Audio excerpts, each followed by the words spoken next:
Did you hear that?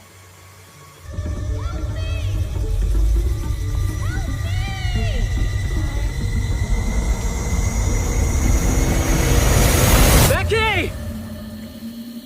Who are you? What's going on?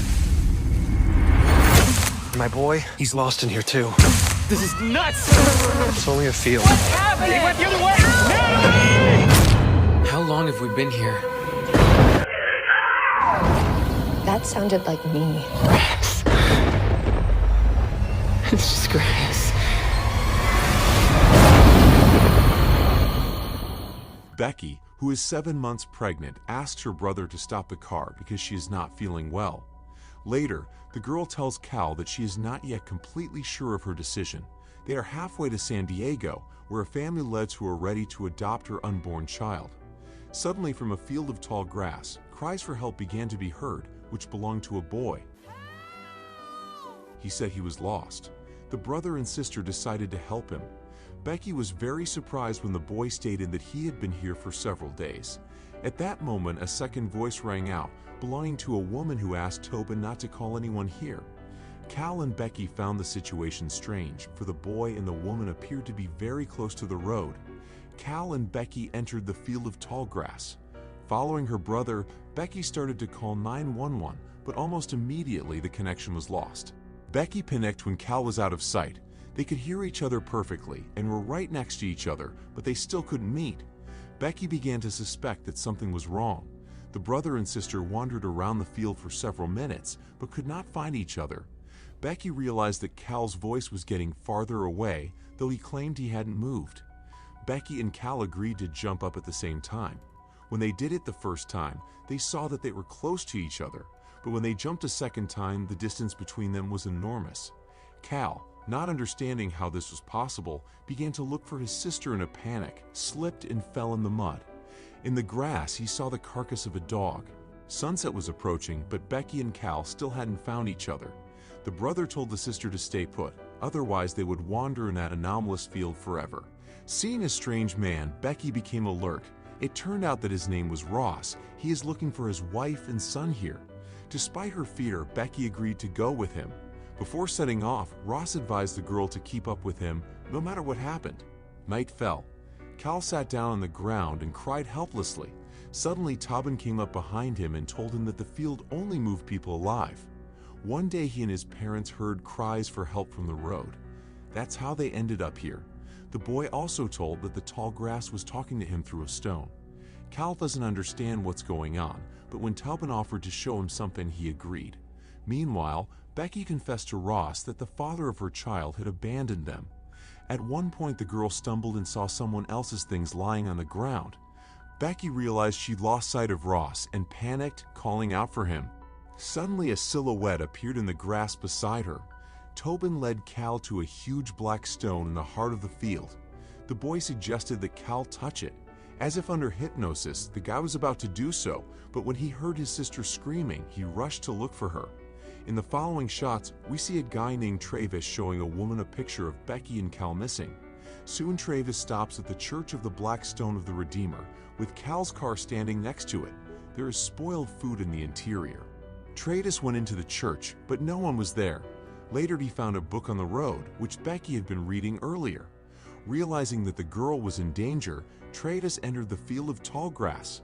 To avoid getting lost, Travis tied the grass in a knot, unaware that it would straighten on its own as soon as he walked forward. Soon Travis realized something was wrong. He wandered in the field until late at night and still could not find a way out. Feeling powerless, he looked at the photo of Becky when suddenly he heard a noise in the grass. Tobin came out to Travis, frightening his. The boy advised him to listen to the grass. It speaks in the voices of all the people who were stuck here. Travis was shocked to realize that Tobin knew his name. The boy claimed that they had met before and suggested that he find Becky together. Before entering the grass, Tobin advised Travis to keep up with him. Seeing Becky's body on the ground, Travis burst into tears and began to call for help. After saying that the field only moves the living, Tobin disappeared into the grass. In the morning, Travis woke up on the ground. He took Becky's pendant, which she always carried with her. At some point, Travis heard voices coming from the side of the road and started calling for help.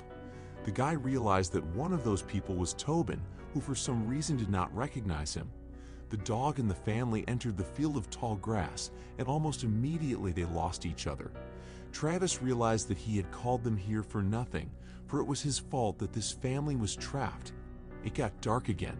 Ross searched desperately for his wife and son. Trying to remain calm, he kept walking forward. Suddenly, he saw the large black stone that spoke to him. In the next scene, we see Becky and Cal hear again from the road the cries of Tobin for help, who was lost in the field of tall grass. Travis, who was already exhausted, heard Becky and Cal's voices. They were trying to find each other at that moment. Realizing that Travis was also in the field, the sister and brother became confused. Travis claimed that he had been looking for them the whole time. Becky and Cal wondered how he got here before they did. Asking Tobin, who had found his dog dead, to speak as loudly as possible, Travis rushed out to find him. Finally, he managed to do so. They were soon joined by Cal and Becky. They all found each other thanks to the dog, because the field only moves the living. The brother and sister demanded an explanation. Travis claimed that they had been missing for 2 months. Cal couldn't believe it because it seemed like only 2 days had passed. As he put Tobin on his shoulders, Travis asked him to tell if he could see anything around him other than grass. In the distance, the boy noticed the church. That's where the company went. Becky increasingly felt pains in her stomach. Travis experienced guilt, for he had abandoned his beloved and their unborn daughter. Suddenly, Becky's phone rang. When the girl answered it, she heard her own voice. She asked not to let Cal hurt Travis. The company decided that this was another trap of this place and continued on their way. Time passed, but there was no end to the grass. Becky, who was already losing her strength, began to experience strange visions and fainted. Cal and Travis got scared, but the next second Ross ran out of the grass and began resuscitating the girl. Luckily, Becky woke up. Tobin hugged his father, who claimed he had managed to get out of the field once before, but he returned to find the wife and son. Natalie is still out here somewhere. Night fell. The company searched for Natalie and the way back. Ross told that their family had gone on vacation, but on the way they heard Travis' voice from the grass. Suddenly, Travis led the company to the black stone on which there was an ancient carving. Ross surmised that the stone had been here since the Ice Age. He touched the rock, listening to its will. Cal was about to touch it when he was suddenly stopped by Natalie, who ran out of the tall grass. She hugged the son and told the husband not to go near them. According to her, everything he says is a lie. Natalie also claimed to have seen Becky breathless on the ground a few days ago. The girl realized that Ross wasn't who he said he was and said they had to leave right away. But Ross wouldn't let them, saying that this stone is the supreme gift that will reveal to them all the secrets of the universe. All they have to do is touch it. Travis told Ross to let Natalie and Tobin go. At that moment, the grass fell silent. Ross realized he was the chosen one and had to start acting tough. Travis attacked him, telling the others to run, but no one ran. The madness didn't stop. Ross took Natalie's life with his own hands in front of Tobin's eyes. The company rushed to flee and, spotting some building, decided to hide there, although they understood that Ross would soon find them. There was a conflict between Cal and Travis that turned into a fight, but when Ross's voice was heard saying that redemption was at the door, the guys briefly forgot their differences. The company moved to the roof, wondering what to do next. The church is very close, but it and this building are separated by the field of grass. When the dog went behind the bush, he didn't come out the other side, just disappearing. After a minute, they saw the dog in the distance. Travis stumbled and nearly fell off the roof. Cal managed to grab the guy, but then let him fall. Tobin was a witness to this. Ross was already on the roof. After lying to the sister that Travis would be joining them soon, Cal told her to run, but Becky didn't want to leave her beloved, guessing the brother had done something to him. Ross caught up with them. Cal rushed to run when suddenly Ross was right in his way and grabbed him, pinning to the ground. Seeing himself dead on the side, Cal screamed. It turned out that this happened dozens of times already. Hearing Becky's voice, Travis woke up. They could not find each other. Feeling helpless, Travis told his beloved that he was sorry for everything he had done. Becky confessed to the ex-boyfriend that she went to San Diego with the brother to place her daughter in foster care, but now she no longer wants that, wanting to protect her baby girl at all costs.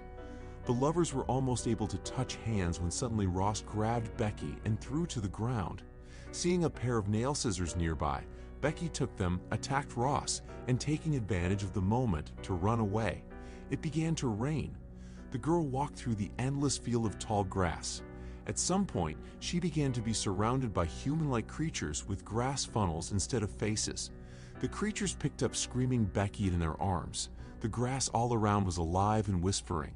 Becky woke up in the mud, horrified to see the black stone in front of her. She called desperately for Travis, but only the whisper of grass answered her.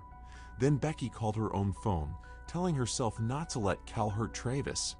Becky went into labor just as the ancient prophecy had bequeathed. The grass kept whispering. The ground beside Becky collapsed. The souls of those who had once been trapped in this cursed place wished to break free and stretch their arms to the surface. The next time Becky woke up, she realized she had given birth. Cal, who was beside her, held the baby in his arms and asserted that all was well. Because of exhaustion, the girl was not alert when the brother said that the Magi were coming soon with gifts. He also started feeding Becca something strange, telling her it was just grass and seeds. She didn't realize right away that she was actually eating meat, and in front of her was not Cal at all, but Ross. Soon Travis finally found his beloved. She could barely speak and was calling for her daughter. Realizing what had happened, Travis cried. Tobin showed up and said his father did it. This has happened before and will happen again and again. After hugging Tobin, Travis promised that he would find a way to stop this. Ross, however, sneaked up on him, and after hitting, dipped him in the mud and then severely injured. It was Tobin's turn. Ross grabbed him and tried to force him to touch the stone, but suddenly Becky attacked the man. It was the last thing she could do.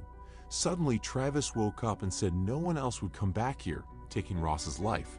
When it was over, Travis was crying over breathless Becky.